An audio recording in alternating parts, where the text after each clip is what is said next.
ya. 1, 2, 3, mana semangatnya? Ini semangatku.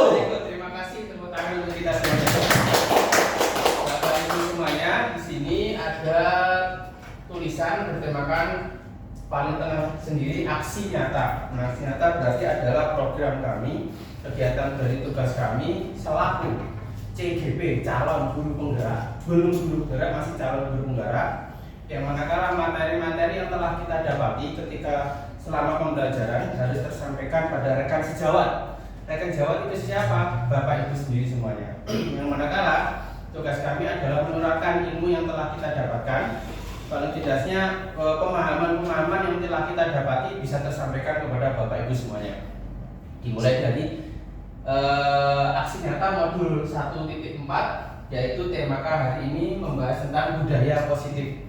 Dari tema itu, budaya positif, sudah kita bisa tarik kesimpulan budaya itu suatu kebiasaan yang membudaya, positif adalah kebiasaan yang baik. Nah, kalau budaya positif berarti kebiasaan yang baik. Oke, kami di sini difasilitatori oleh Ibu Siliahayu selaku fasilitator yang memberikan materi-materi pemahaman tentang pembelajaran calon guru penggerak pada kami. Habis itu, selain itu pula kami didampingi. Beliau selalu datang ke sekolah dan mendampingi materi-materi ketika kami mendapatkan suatu kesulitan, yaitu Ibu Farida Asnani. Saya sendiri Hakimul Hasan selaku CGP. CGP itu apa? CGP itu calon guru penggerak angkatan ke-7 Surabaya. Nah, ini SMA Unggulan Nomor 1 Rumah Surabaya. Oke, sudah siap Bapak Ibu ya? Kita masuk materinya ya. Siap. Mana semangatnya? Ini semangatku. Oke, terima kasih. Konsep materi yang akan kita sampaikan ini ada 8 poin tentang budaya positif. Mulai dari perubahan paradigma belajar, disiplin positif berarti pembiasaan positif kepada siswa, nilai kebajikan universal, yang keempat kebutuhan dasar manusia. Kebutuhan dasar manusia secara psikologi itu apa sih? Nanti kita bahas secara umum di materi slide selanjutnya. Yang kelima, motivasi perilaku manusia. Ya, yang keenam ini mendekati poin yang paling penting pada budaya positif, 5 posisi kontrol guru. Kita selaku guru itu memiliki posisi apa saja ketika menghadapi suatu permasalahan pada murid. Nah, kiat-kiatnya pada 5 posisi kontrol guru. Selanjutnya adalah keyakinan kelas. Nah, yang paling terakhir itu adalah segitiga restitusi. Sesuai dengan temanya budaya positif, berarti larinya masih secara umum dunia-dunia sebelum kita masuk pembelajaran. Berarti dunia-dunia untuk menciptakan siswa, anak didik kita untuk bisa membiasakan menjadi budaya positif. Kita langsung masuk poin yang pertama, yaitu perubahan paradigma belajar. Nah, di sini dijelaskan bahwasanya perubahan paradigma belajar adalah suatu pembelajaran dengan paradigma baru yang dirancang berdasarkan prinsip pembelajaran yang terdiferensiasi, sehingga setiap siswa belajar sesuai dengan kebutuhan dari tahap perkembangannya untuk mewujudkan profil pemuda Pancasila. Sebagian dari Bapak Ibu semuanya tahu dan paham bahwasanya apa sih profil pelajar Pancasila itu? Mungkin ada bisa bantu jawab. Bu Riza, apa sih profil pemuda Pancasila itu? Oke, sudah di slide itu ada. Yang pertama adalah yang diingat ya, yang ditanyakan tadi, apa sih profil pelajar Pancasila? Mungkin profil pelajar Pancasila itu tujuan dari pelajar di Indonesia. Tujuan dari pelajar Pancasila. Nah, tujuannya itu maksudnya dia memiliki sikap-sikap yang seperti apa? Iya. Ya, saya tanya. Oh gitu. Oh, berarti sikap-sikap yang diharapkan ada pada murid atau pada siswa di Indonesia, yaitu yang pertama beriman, bertakwa kepada Tuhan Yang Maha Esa, berakhlak mulia. Kemudian bisa memiliki sifat mandiri, bernalar kritis, kreatif, bergotong royong, dan berkebinekaan global. Terima kasih. Sangat brilian sekali dan jawabannya betul 100%. Terima kasih Bu Riza, tepuk tangannya. Terima kasih dibantu. Oke, kita garis bawahi secara umum dulu Bapak Ibu semuanya. Kita untuk menoleh dari pembelajaran kita selaku guru untuk bisa maju adalah salah satunya di era sekarang kita harus paham namanya profil pemuda Pancasila. Profil pemuda Pancasila secara umum adalah siswa ketika masuk pada sekolah tingkatan kita harus diupayakan menguasai 6 poin. Nah, jadi dalam pengertiannya diartikan profil pemuda Pancasila adalah siswa yang diharapkan bisa menguasai 6 poin ini. 1. Kebinekaan global, berarti secara umum Pancasilanya dikuasai. Yang kedua, bergotong royong, suka membantu teman. Dalam artian membantu, benar-benar membantu, tidak terpaksa atau yang lain. Nomor 3, kreatif. Kita selaku guru harus mendampingi siswa untuk bisa berpikir kreatif. Ya, yang keempat ini yang ngeri. Ya. Bernalar kritis, berarti murid harus protes saya. Tidak, Bapak Ibu semuanya. Berarti bernalar kritis itu artinya bukan murid selalu tanya untuk menanyakan posisi guru biar terpojokkan, bukan. Tapi siswa bernalar kritis, berpikir kritis, gimana meja itu bisa terbentuk. Dia berpikir terus-menerus sampai bisa terbentuk dalam gambarannya bagaimana meja itu bisa terbentuk, begitu. Bukan terus bertanya kepada kita untuk kritis pada hal tertentu. Yang kelima adalah mandiri. Siswa diharapkan bisa mandiri dalam mengerjakan tugas atau hal yang lain. Jadi dia bekerja sendiri bisa, bergotong royong bisa, berkelompok bisa. Nah, yang terakhir adalah diharapkan siswa beriman, bertakwa kepada Tuhan Yang Maha Esa dan berakhlak mulia. Dalam artian ibadahnya terjaga. Begitu Bapak Ibu.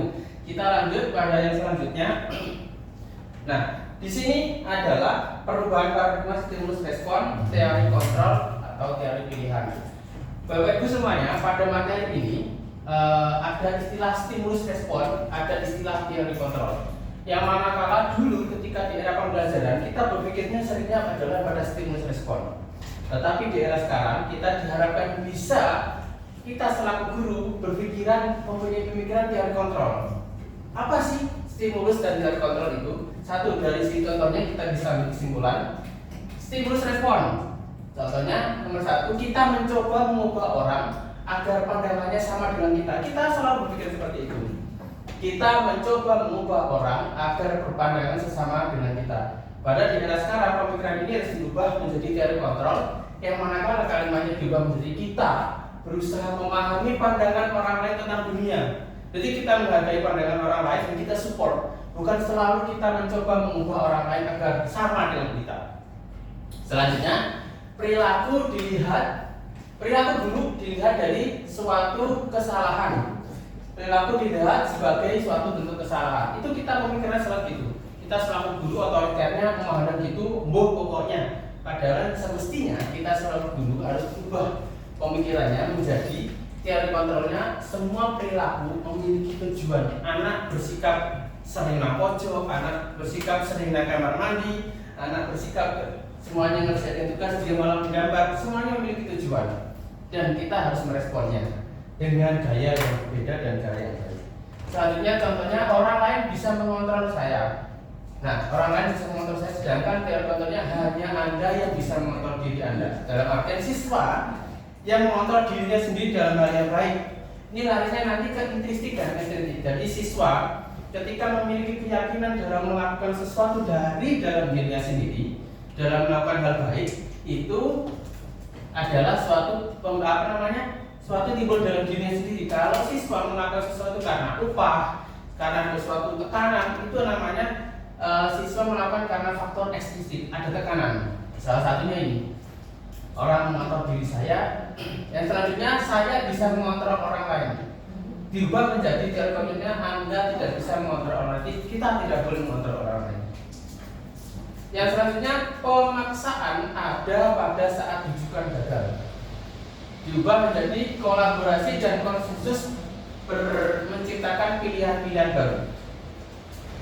Selanjutnya, model berpikir menang atau kalah. Kita berpikiran selalu guru, berpikiran kita selalu menang, nggak boleh kalah kepada siswa. Padahal selanjutnya di era sekarang pemikiran kita harus berubah menjadi model berpikir menang-menang, sama-sama menang.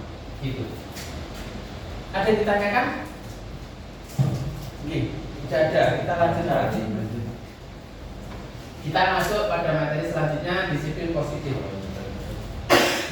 Nah, Bapak Ibu semuanya, dari katanya sendiri, kata disiplin berarti kebudayaan yang bagus dan tepat waktu contohnya, dan positif berarti yang baik. Tapi dalam istilah secara umum, disiplin berasal dari bahasa Latin yang kata asalnya adalah disiplin yang berarti belajar. Nah, baru tahu, ya, sama seperti saya sebelumnya. Jadi arti kata disiplin itu arti sebenarnya adalah belajar. Namun dalam budaya kita, mana kata disiplin telah berubah menjadi sesuatu yang dilakukan seseorang pada orang lain untuk mendapatkan kepatuhan. Untuk mendapatkan kepatuhan, paradigma sekarang di era kita adalah untuk mendapatkan kepatuhan. Dan kecenderungan umum adalah menghubungkan kata disiplin dengan ketidaknyamanan, bukan dengan kata hargai atau pencapaian suatu tujuan mulia. Nah, itu yang harus kita rubah pada paradigma kita. Selanjutnya, kita sebagai pendidik, tujuan kita adalah menciptakan anak-anak yang memiliki disiplin diri, sehingga mereka bisa berperilaku dengan mengacu pada nilai-nilai kebajikan universal dan memiliki motivasi intrinsik bukan ekstrinsik. Begitu. Jadi motivasi intrinsik adalah motivasi yang timbul pada siswa itu sendiri. Kalau ekstrinsik adalah materi karena suatu tekanan, hukuman, atau suatu karena paksaan, atau iming-iming hadiah, itu juga kategori ekstrinsik. Selanjutnya, arti kata disiplin positif itu sendiri adalah merupakan salah satu cara penerapan disiplin yang bertujuan untuk menumbuhkan kesadaran serta membudayakan anak untuk melakukan sesuatu tanpa sogokan, ancaman maupun hukuman. Itu arti sendiri. Ya, jadi disiplin positif itu adalah penerapan yang ditujukan pada siswa untuk membudayakan anak melakukan sesuatu secara intrinsik, maksudnya tanam budaya datang dari diri mereka sendiri tanpa suatu sogokan. Kakai jajan ya, mau kerjakan tugasnya, bukan. Ancaman, mau kerjakan tugas, tak lapor ibumu, maupun hukuman. Nek gak kerjakan tugas, mau ngadep di depan. Contohnya begitu. Jadi arti kata disiplin sendiri sudah mestinya adalah tanpa hal itu semuanya. Selanjutnya, nilai-nilai kebajikan universal. Ini hal yang umum, hal yang baru bagi saya saat itu. Dan ini saya sampaikan pada Bapak Ibu semuanya. Nilai-nilai kebajikan adalah sifat-sifat positif, ya, sifat-sifat positif manusia yang merupakan tujuan mulia yang ingin dicapai setiap individu, gitu ya sebenarnya. Nilai-nilai tersebut bersifat universal dan lintas bahasa, suku, bangsa, agama maupun latar belakang. Dr. William Glasser pada teori kontrol mengatakan setiap perilaku atau perbuatan memiliki suatu tujuan.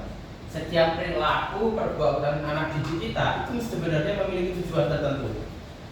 Yang kedua, Diana Gosen mengatakan dengan mengaitkan nilai-nilai kebajikan dalam artian sifat-sifat positif dalam manusia itu dikaitkan dengan nilai kebajikan yang diyakini seseorang, maka motivasi intrinsik akan terbangun. Jadi nilai-nilai baik ketika kita kembangkan, budaya positif intrinsiknya akan terbangun dengan sendirinya tanpa paksaan, sehingga menggerakkan motivasi dari dalam untuk dapat mencapai tujuan mulia yang diinginkan. Itu. Selanjutnya, nilai-nilai kebajikan yang ingin dicapai oleh setiap anak Indonesia kita kenal dengan istilah profil pemuda Pancasila.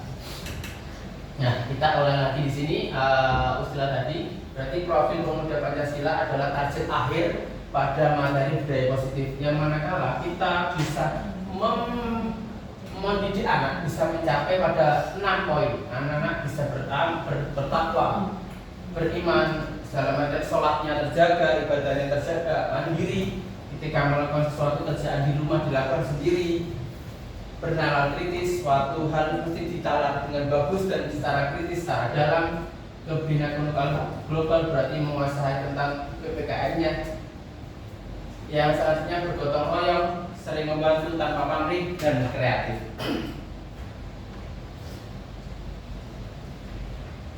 Kita masuk pada kebutuhan dasar manusia.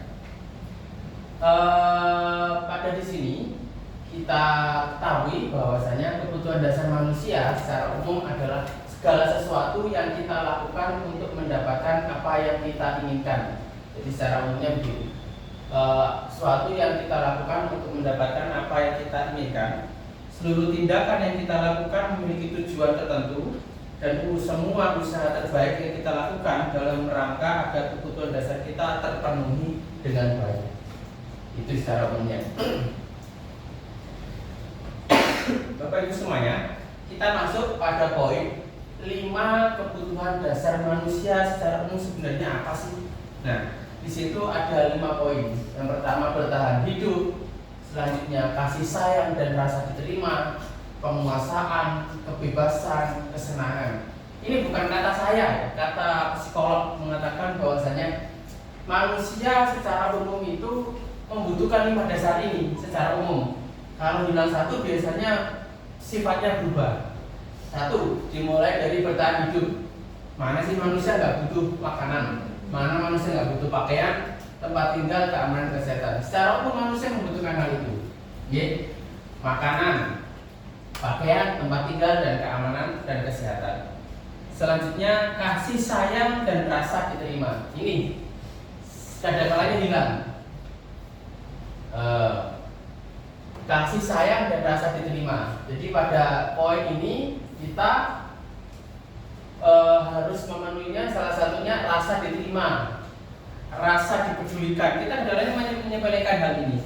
Pada kalanya, pada aslinya itu adalah hal yang penting. Dan lagi kerjasama menjadi bagian dalam kelompok. Selanjutnya kebutuhan dasar penguasaan, yaitu harga diri. Selanjutnya keinginan untuk dianggap. Selanjutnya memimpin. Jadi secara umum kebutuhan dasar manusia, perasaan memimpin pun ada. Ada kalanya tidak merasa saja. Habis itu berprestasi. Manusia semuanya pengen berprestasi, diakui dan didengar. Ini kadang-kalanya juga kita lalai, termasuk saya. Selanjutnya kebebasan. Kebutuhan dasar manusia adalah memiliki kebebasan, memiliki mandiri, memiliki pilihan, mencoba hal baru, mampu mengandalkan arah dirinya. Yang terakhir adalah kita tidak memungkiri bahwa secara umum manusia itu membutuhkan kesenangan, healing, ke mall, nonton bioskop, ke pantai dan seterusnya. Tapi secara umum kesenangan pada diri manusia berbeda-beda. Tapi secara umum di sini dijelaskan bermain termasuk healing tadi. Humoris, kita butuh bersosial, ngobrol, bisa bersantai dan tertawa. Antusias dan juga tertawa. Ya, selanjutnya. Nah, di sini kita masuk pada motivasi perilaku manusia. Poin di sini kita fokus pada eksternal, motivasi eksternal dan motivasi internal.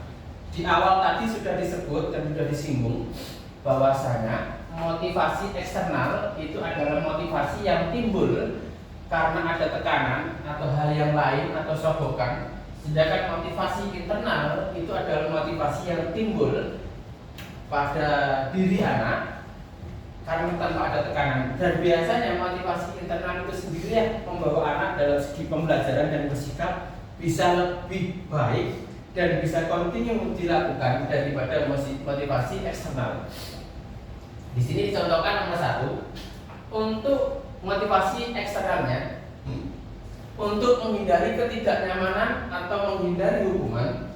Apa yang akan terjadi apabila saya tidak melakukannya? Jadi motivasinya mereka adalah menghindari kehukuman atau menghindari ketidaknyamanan. Maka dari itu mereka biasanya menuruti melakukannya, habis disuruh ke sana mau dan seterusnya. Dan biasanya di sini ketika dalam segi sosial mereka hanya pemanfaatnya hanya sementara, tidak kontinu, tidak seperti motivasi internal. Selanjutnya 2, untuk mendapatkan imbalan dari orang lain atau institusi tentang apa yang akan saya dapatkan apabila saya melakukannya. Jadi dia potensinya pengen melakukan sesuatu karena iming-iming hadiah. Nah, di sini juga dikatakan motivasi eksternal. Kenapa? Karena mereka melakukannya karena ada suatu hal yang suatu hal yang diingat dari hal lain. Padahal mestinya ketika kita melakukannya dalam diri sendiri itu bisa menjadi lebih baik. Yang terakhir adalah 3, motivasi internal. Tujuannya disiplin positif. Poin intinya dari disiplin positif salah satunya memantapkan siswa bisa memiliki motivasi internal dalam melakukan sesuatu. 3, untuk menghargai diri sendiri. Saya akan menjadi orang yang seperti apa bila saya melakukannya. Bila saya melakukannya akan seperti apa. Itu semuanya dari diri sendiri. Ya, menjadi orang yang seperti apa itu dari diri sendiri. Dan apabila saya melakukannya akan seperti apa itu dari diri sendiri. Dan biasanya lebih menangkap dalam hatinya dan lebih kontinu bisa dilakukan terus menerus.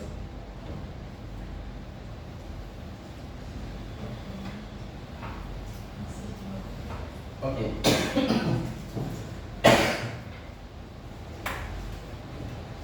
Sebelum, Bapak Ibu semuanya, pada motivasi perilaku manusia, tujuan pencapaiannya adalah motivasi eksternal, motivasi internal, maaf. Pencapaiannya adalah motivasi internal. Tapi ada kalanya dilakukan juga dengan motivasi eksternal. Nah, pada motivasi perilaku manusia ini muncullah 3 hukum atau 3 rumus hukuman: konsekuensi atau restitusi. Pada poin ini adalah salah satu inti dari budaya positif yang saya pelajari, yang manakala saya tidak tahu hukuman secara otomatis Bapak Ibu ngerti ya, hukuman ya. Ya, hukuman kan bisa sudah. Pak Saiful, hukuman itu kira-kira apa Saiful? Hukuman. Dikepuk, disaduk. Pokoknya seneng kok, gak enak kok, poplak miling ngono kowe. Nggih. Dan juga konsekuensi itu juga umum pernah kita dengar. Bu Pak Zidni, konsekuensi apa sih secara umum? Kira-kira konsekuensi itu apa? Konsekuensi itu kalau misal kita diberikan tugas tapi tidak melaksanakan, ada konsekuensinya. Nah, konsekuensi karena tidak melakukan sesuatu. Yang terbaru bagi saya saat itu adalah restitusi. Apa saja merasakannya? Bapak Ibu baru nggak kata istilah restitusi? Baru. Terima kasih tanggapannya.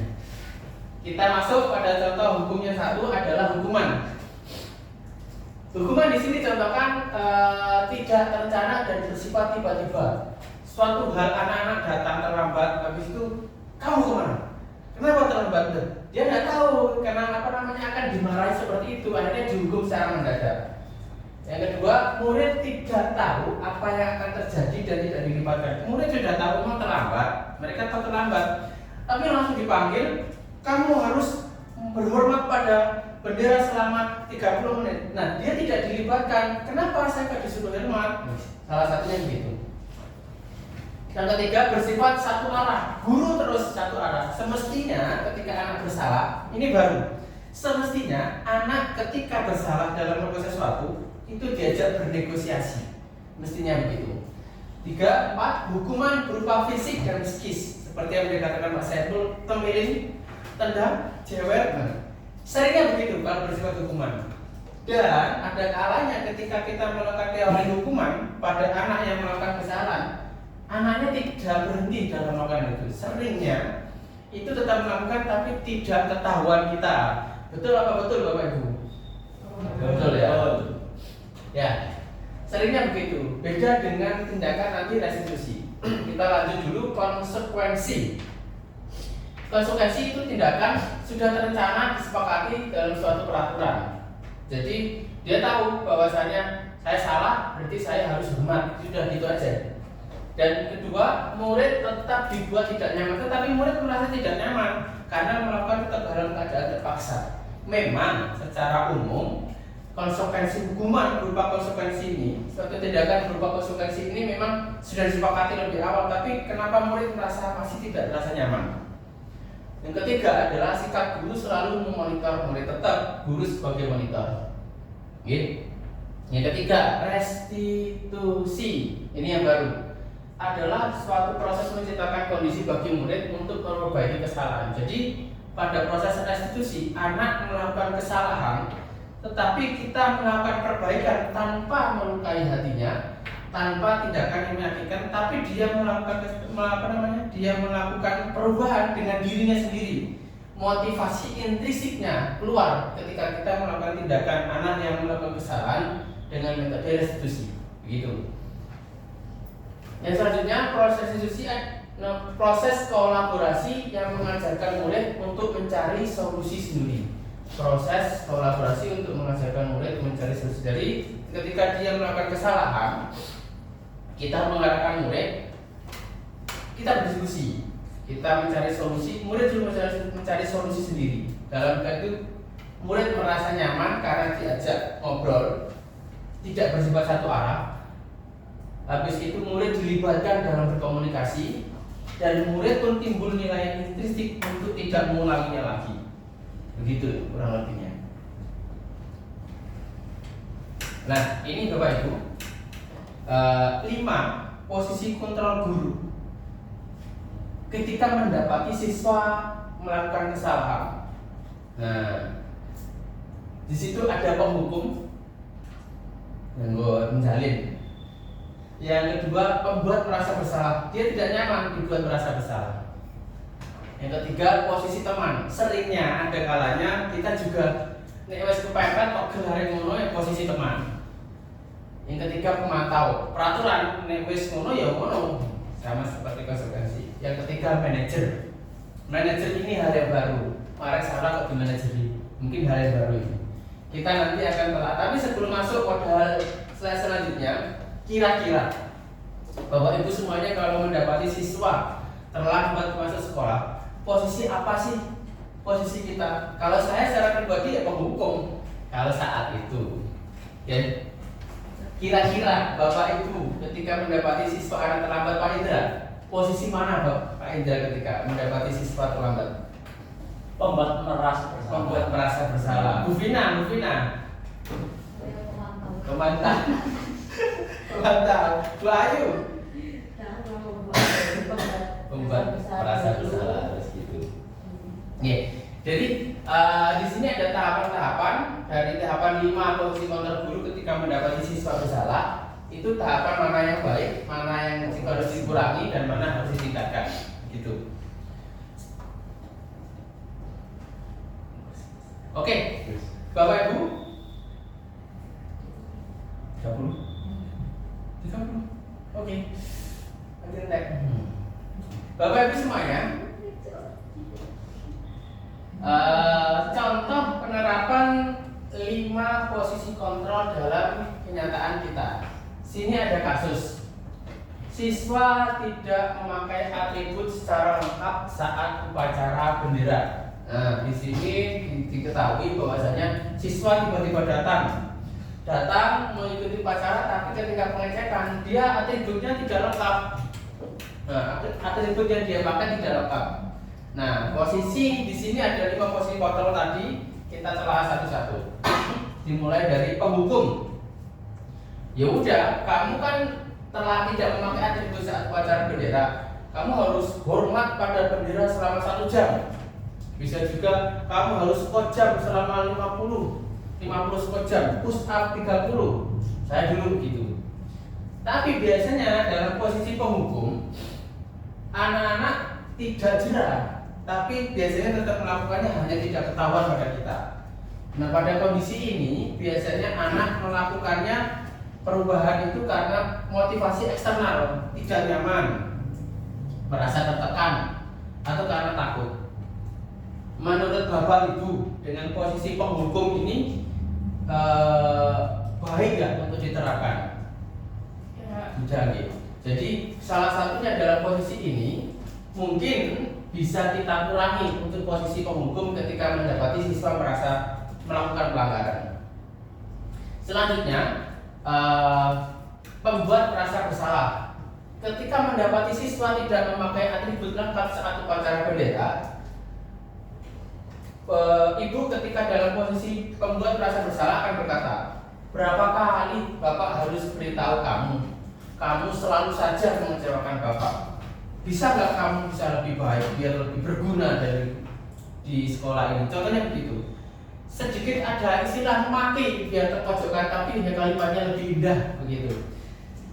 Dan istilah-istilah kayak gini biasanya tetap ini akan menjadikan anak melakukannya dan mengalami perubahan, tapi secara eksternal karena ada tekanan dan tidak nyaman. Dan biasanya di sisi lain waktu terlaksana terulang lagi, biasanya begitu. Nah, dalam posisi ini mestinya juga harus sedikit dikurangi karena siswa tidak nyaman. Di era sekarang kalau mendidik siswa dengan model kayak gini biasanya tidak bertahan lama.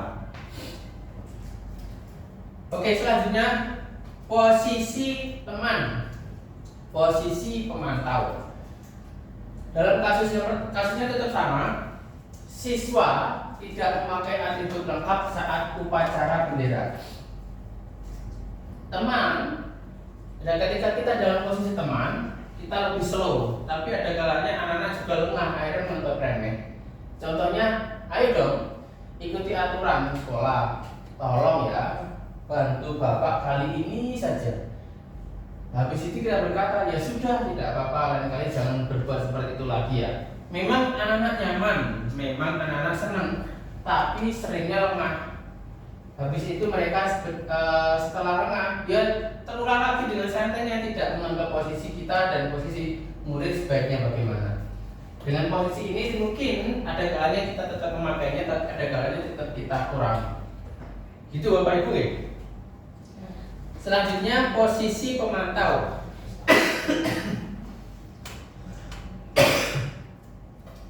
Ketika kita mendapati siswa tidak memakai atribut lengkap saat upacara bendera, ketika kita dalam posisi pemantau, kita akan berkata, kamu sudah melanggar peraturan sekolah. Kamu tahu konsekuensinya.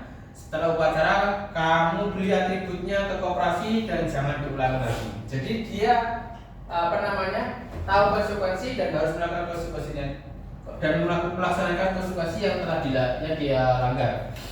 Dalam posisi pemantau, biasanya anak-anak melakukannya juga secara eksternal, tidak dalam dirinya, tapi karena ada tekanan.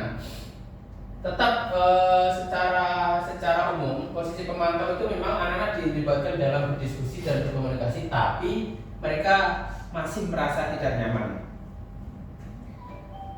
Oke, yang terakhir ini yang paling disarankan dalam budaya positif, posisi manajer. Ketika kita mendapatkan suatu anak dalam melakukan kesalahan, pada kasus siswa tidak memakai atribut lengkap saat upacara bendera. Nah, Bapak ibu gurunya berkata, apakah kamu tahu kesalahanmu? Kita menanyai, kita memvalidasi kesalahannya dulu. Habis itu kira-kira bagaimana kamu memperbaiki kesalahannya?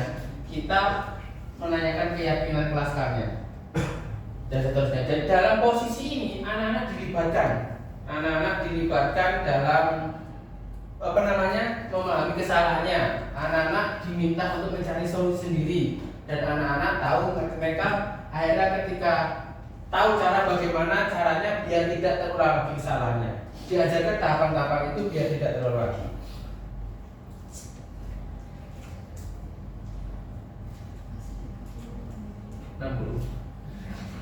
Oke. Habis ya.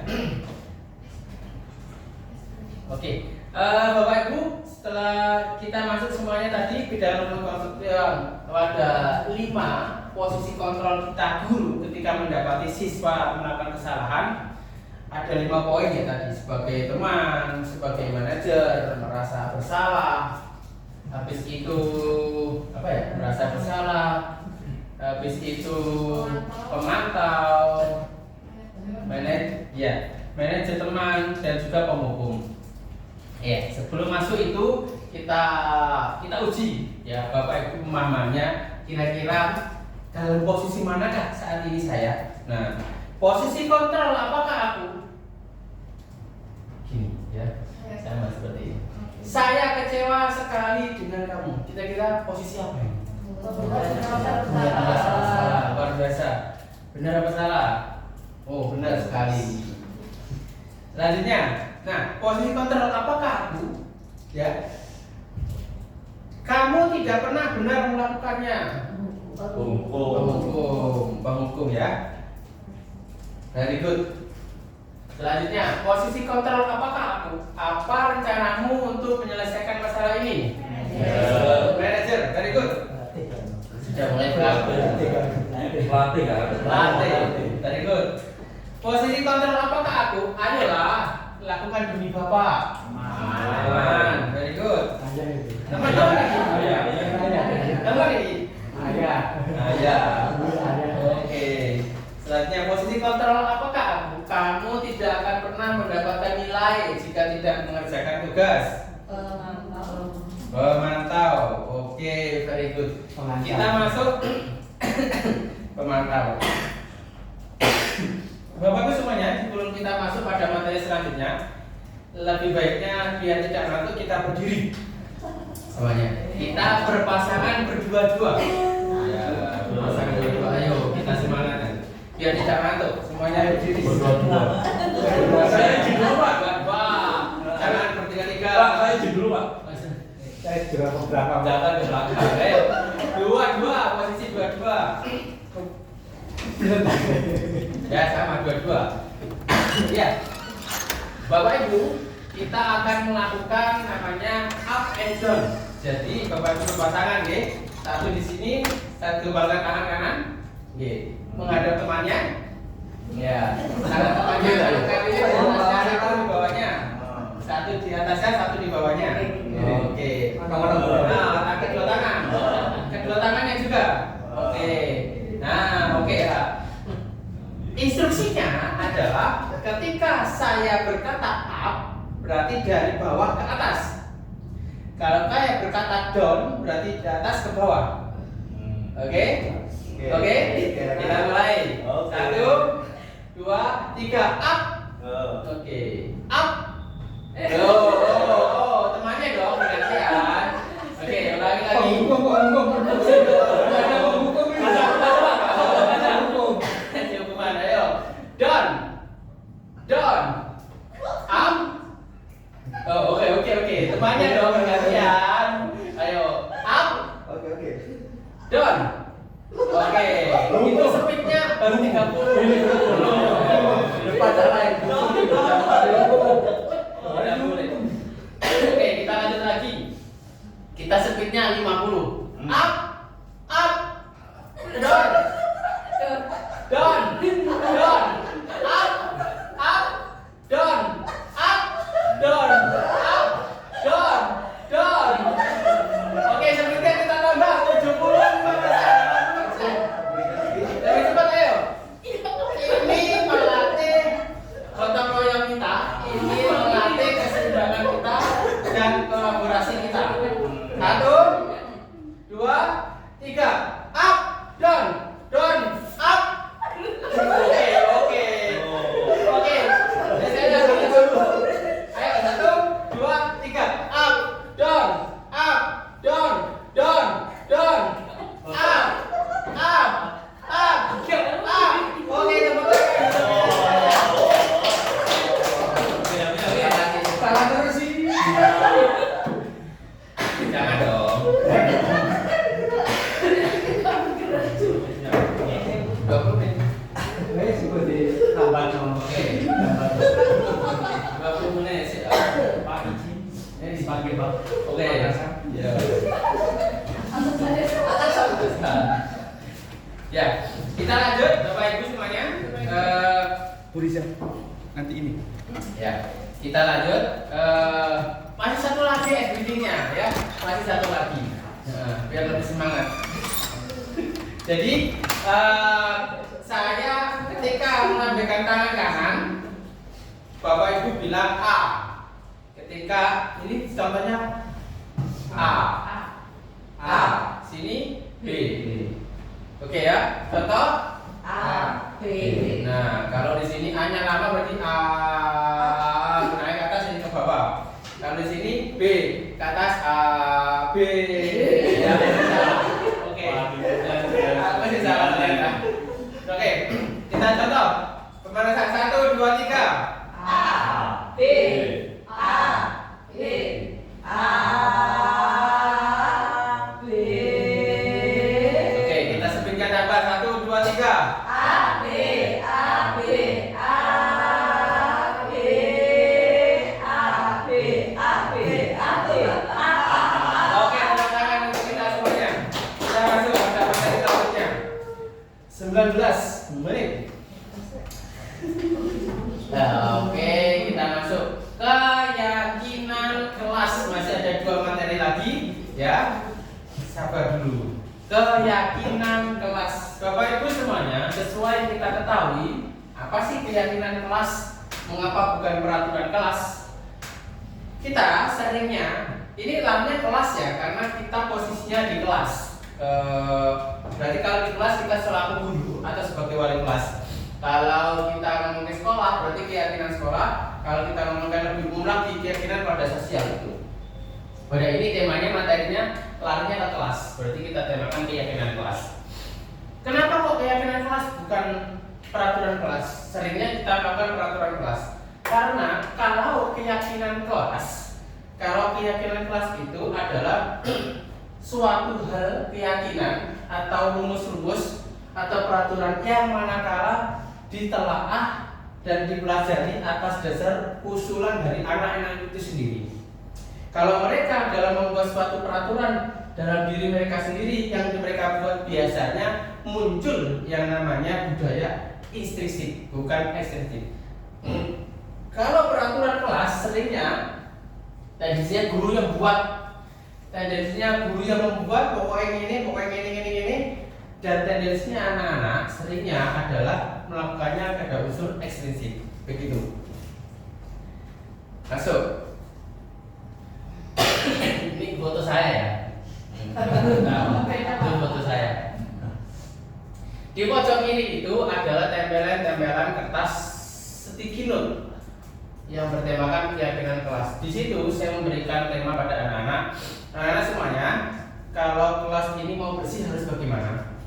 Kalau tidak terlambat harus bagaimana?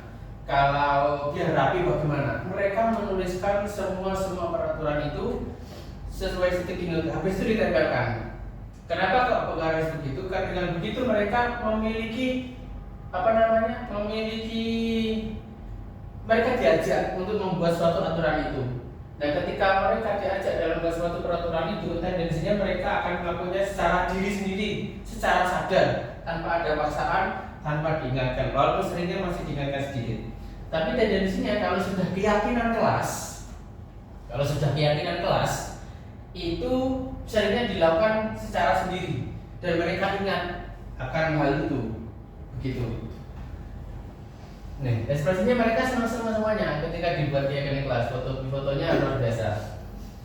Jadi di sini pembentukan keyakinan kelas dijelaskan bersifat abstrak, masih umum. Mereka menulis sendiri terus ditempelkan. Kita bagian merangkum atau mungkin ditemani sekretaris bagian merangkum bersama-sama. Yang kedua berupa pernyataan universal, pernyataan hal yang positif semuanya. Biar tidak terlambat, saya akan meminta ibu saya membangunkan saya akan menyeting alarm. Biar tidak terlambat, tidak ada faktor hukuman sama sekali. Tapi mencari solusi bagaimana hal itu tidak terjadi. Selanjutnya dibuat dalam pernyataan positif, semuanya hal positif. Keempat, sedikit saja agar mudah diingat. Itu tidak ada kalimat duwowo, tidak. Jadi sedikit saja. Selanjutnya sesuai dengan kondisi kelas dan sekolah. Nah ini sekolah ini koyong ini, kelas koyong ini, jangan dipaksa harus ada home theaternya mungkin dong. Jadi harus disesuaikan dengan kondisi sekolahnya dan kelasnya. Penting. Semua warga sekolah atau kelas dilibatkan saat membuat keyakinan kelas ini. Semuanya dilibatkan dalam membuat keyakinan kelas biar suasananya sesuai yang ditemakan itu. Kalau tendensinya satu, kamu aja yang buat, tendensinya jadi eksternal lagi, tidak menjadi internal lagi.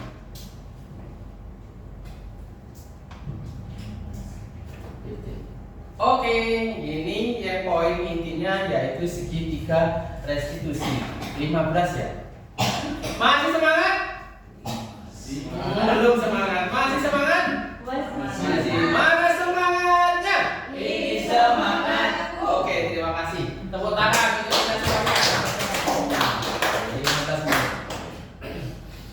Bapak Ibu semuanya, ini yang terakhir tapi paling lama.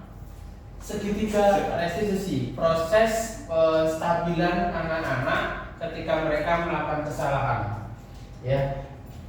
Restitusi mengandung arti proses menciptakan kondisi bagi murid untuk memperbaiki kesalahan mereka sehingga mereka bisa kembali pada kelompok mereka dengan karakter yang kuat. Dalam artian mereka oke melakukan kesalahan, mereka oke datang terlambat. Ada kalanya ketika kita asik menerangkan pembelajaran, terus anak-anak datang terlambat, anak yang terlambat itu merasa malu. Gitu, anak yang merasa malu. Gimana kita mengkondisikan mereka bisa tetap tidak malu, tapi tetap bisa mengikuti pembelajaran? Dalam proses inilah kita terapkan segitiga restitusi, mulai dari validasi tindakan salah. Anak-anak diyakinkan, Mbak, sampean bersalah apa enggak? Katanya begitu. Menstabilkan identitas, habis itu menanyakan keyakinan. Kalau terlambat harus bagaimana sesuai dengan keyakinan kelas yang telah kita sepakati lebih awal. Jadi pada proses segitiga restitusi itu diambil tindakan dalam menurut pemahaman kami adalah suatu tindakan yang diharuskan dilakukan ketika mendapatkan siswa merasa bersalah. Prosesnya mungkin lebih panjang daripada statement dihukum mari gitu.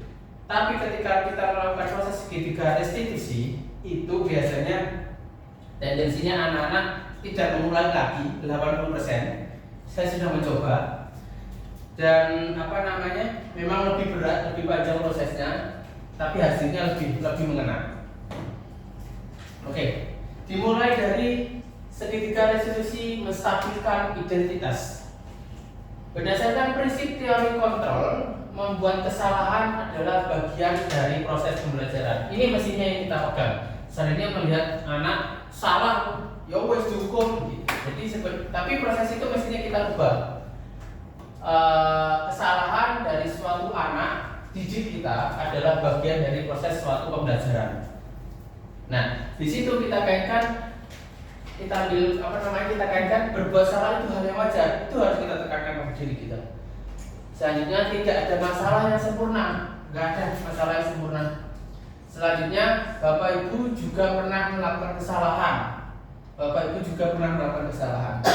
Kita sadari, kita seringnya menjudge anak-anak itu salah, terlambat ya wes gitu. Padahal kenyataannya kalau anak-anak melakukan kesalahan, ya harus kita sadar kita pernah melakukan kesalahannya dan tidak enak ketika diperlakukan hal itu.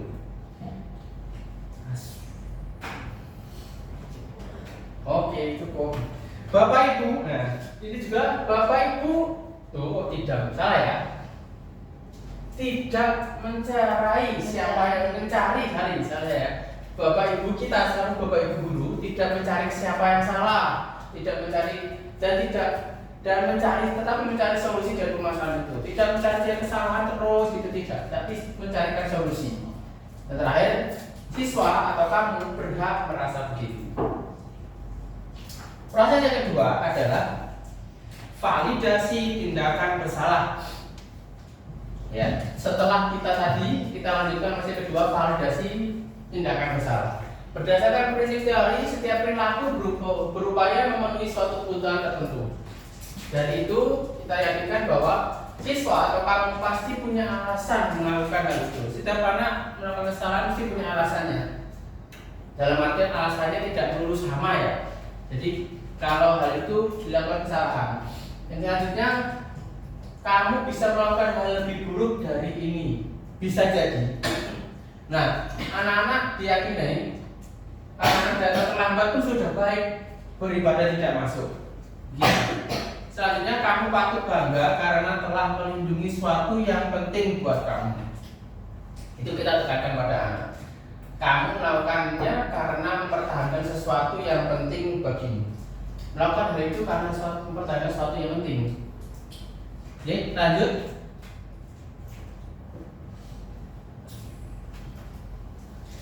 Menanyakan keyakinan kelas terakhir, proses yang terakhir dari segitiga tadi itu proses terakhir adalah menanyakan keyakinan kelas. Berdasarkan prinsip teori kontrol bahwasanya pada dasarnya kita termotivasi, garis bawahi termotivasi secara intrinsik ketika kita menelaah siswa kesalahannya dari hukum atau peraturan yang telah dibuat sendiri dalam keyakinan kelas itu tadi. Nah, dari itu kita tekan apa sih keyakinan kelas kita? Kita tanyakan pada anaknya. Nilai-nilai apa yang telah disepakati bersama? Ayo, masih ingat gak kami kemarin terlambat? Kemarin kamu menulis bahwasanya kalau terlambat hari ini saya harus menulis, mencetak alarm. Saya harus meminta ibu atau kakak untuk mengingatkan saya. Selanjutnya, seperti apa gambaran sebuah kelas yang ideal menurut kamu? Kelas yang ideal seperti apa buat kamu? Gitu. Selanjutnya, kamu ingin menjadi orang yang seperti apa? Ya. Bapak Ibu, oke, sorry. Nah, dari segitiga restitusi tadi, saya mempunyai contoh yang telah kita terapkan, yang telah saya terapkan di kelas, dan hasilnya mungkin mengalami perubahan 80% dan tidak terulang lagi daripada kita hanya menghukum. Ini contohnya.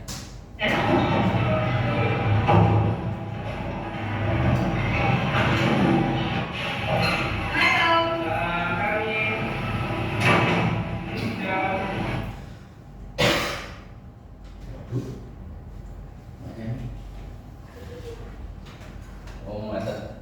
Maaf.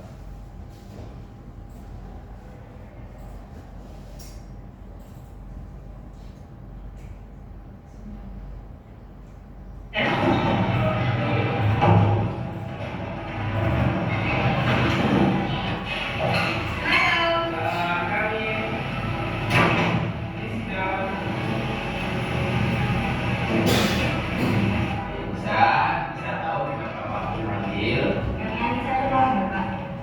Bisa tadi berapa jam berapa? Lalu bisa tahu di sekolah masuk sekolah jam berapa? Nah, kalau di sekolah masuk jam 7, bisa berangkat jam 7. Apakah bisa sudah dapat uang saku? Tidak, dia Indonesia itu kesalahan.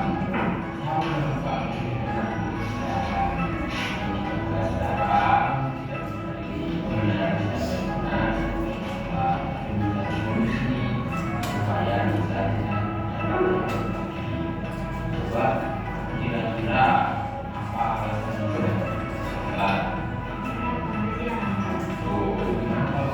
ini menstabilkan identitas ya, bahwasanya alasan-alasan mengapa jadi masalahnya bisa dan terlambat karena mungkin dan validasi tidak salah dia mengaku kesalahan bisa karena apa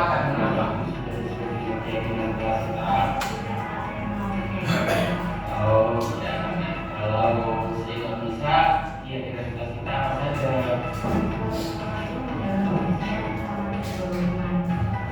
Jika Nisa masih ingat kegiatan kelas kita, lalu langkah-langkah apa yang harus dilakukan agar tidak terlambat datang sekolah lagi?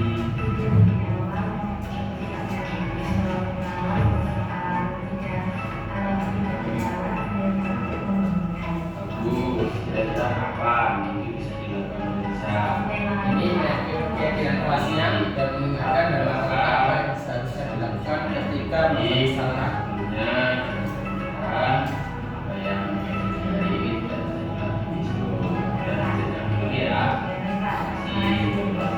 Assalamualaikum warahmatullahi wabarakatuh. Saya Muhammad Nisa dari kelas 9B SMP Ulama Pertumbuhan Surabaya.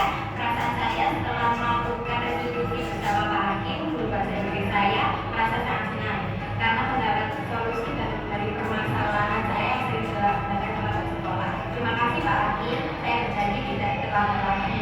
Assalamualaikum warahmatullahi wabarakatuh. Dadah. Itu salah satu contoh restitusi yang telah saya lakukan.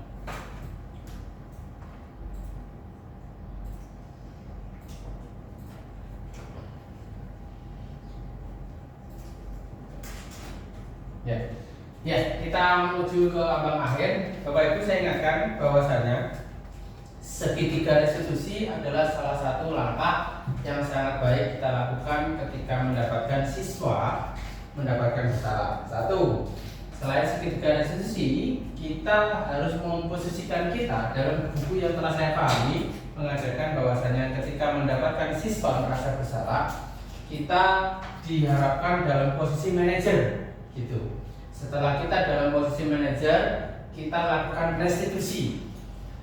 Nah, setelah kita melakukan restitusi, tetap kita menilik ulang dari keyakinan kelas atau keyakinan sekolah. Anak terlambat dalam segi upacara itu maksudnya sekolah global. Kalau di kelas maksudnya keyakinan kelas. Dan kalau kita mendapati siswa anak yang terlambat, salah satu contohnya tadi. Ketika anak yang terlambat, langkah yang harus kita lakukan diharapkan melakukan dalam posisi kita sebagai guru, posisi manajer. Ya, kita ajak diskusi, kita cari solusinya dan mengapa. Setelah itu kita lakukan restitusi. Validasi dulu, terus keyakinan kelas dan seterusnya. Terus dalam melakukan restitusi menilik ulang, kita harus melihat pada keyakinan sekolah atau keyakinan kelas yang telah diyakini agar hal itu tidak terulang lagi. Bapak Ibu semuanya, kita ingatkan di sini kalimat terakhir bahwasanya dalam penerapan program disiplin positif hendaknya guru memiliki standar kepribadian sosial profesional yang baik, di mana guru mampu merefleksi dirinya sebagai dalam posisi kontrol saat itu. Jadi posisi kontrol saat itu salah satunya telah kita lakukan. Bagaimana menjalankan perjalanan dirinya sebagai among atau manajer. Nah, di sini disarankan sebagai manajer yang menuntun murid-muridnya menjadi insan yang mandiri, merdeka, dan bertanggung jawab sesuai dengan standar nasional pendidikan. Ya, Bapak Ibu semuanya, dari sini mungkin ada yang perlu ditanyakan. Monggo, Bu Is, Bu Ria, Bu Riza. Sebenarnya Pak, Nih, kalau misalkan kita sudah anak melakukan kesalahan, siap. kemudian kita sudah melakukan segitiga restitusi yang ada 3 tahap tadi, tapi anaknya tetap mengulangi lagi, itu gimana? Siap. Jadi ada kalanya segitiga restitusi itu dijalankan untuk penerapan secara awal. Dan kalau kita sudah posisi di manajer dan kita sudah menerapkan segitiga restitusi sesuai dengan keyakinan kelas, tapi anak tetap diulang lagi, biasanya anak lalai pada keyakinan kelasnya. Kita ingatkan lagi, gitu. Tindakannya tidak boleh langsung dihukum, nggak boleh dong, Bu. Nggak boleh. Tetap kita ulangi lagi dalam posisi manajer lagi. Biasanya memang secara umum, Bu, tidak boleh kita terus menyerahkan. Saya sesuai dengan yang saya pahami itu terlaksana 80%, tidak bisa maksimal. Terlaksana 80%. Nah, secara otomatis akan ada konsultasi, akan terulang lagi. Tapi saya yakin dari pemahaman yang saya pahami tidak terulang secara lebih sering daripada sebelumnya. Gitu. Monggo, ada yang ditanyakan? Ini dong tanya, please. Pak Saiful, Pak Saiful ini habis PPG, ini pasti fresh graduate. Ada yang ditanyakan dari mungkin 5 posisi kontrol tadi. Posisi kontrol tadi ya, saya tanya dikit aja. Siap. Posisi kontrol tadi, guru itu berperan jadi manajer, seperti itu ya. Ya. Manajer itu kalau saya lihat di penutup tadi istilahnya among. Apa semacam ngamong bayi gitu atau gimana? Mungkin. Seperti itu aja. Jadi dalam era pendidikan sekarang sesuai dengan standar pendidikan tadi, kita diharapkan sebagai among yang manakala tidak kita memposisikan sebagai guru yang manajer, tidak melulu sering memposisikan murid selalu bersalah, tidak selalu memposisikan murid kita marahi, terus kita yang membuat anak itu selalu berpikiran ekstrinsik. Kita diharapkan sebagai among posisi manajer agar bisa mendidik anak sebagai bisa tumbuh dalam segi sosialnya, tumbuh intrinsiknya. Tujuan akhir dari materi budaya positif ini adalah ini profil pemuda Pancasila. Target akhirnya harus ini. Profil pelajar Pancasila. Target akhirnya sebagai ini. Jadi diharapkan siswa memiliki kebinekaan global, diharapkan siswa memiliki perasaan gotong royong yang tinggi, diharapkan siswa memiliki kreatif tinggi, diharapkan siswa memiliki kritis, mandiri, dan beriman kepada bertakwa. Oke, Bapak Ibu semuanya, terima kasih akan kedatangannya. Sebelum kita tutup, bolehkah kita melambaikan tangan ke kamera belakang? Terima kasih. Dari semuanya, kita selaku presenter, mohon maaf apabila ada yang salah. Kita tutup semuanya. Assalamualaikum warahmatullahi wabarakatuh. Waalaikumsalam.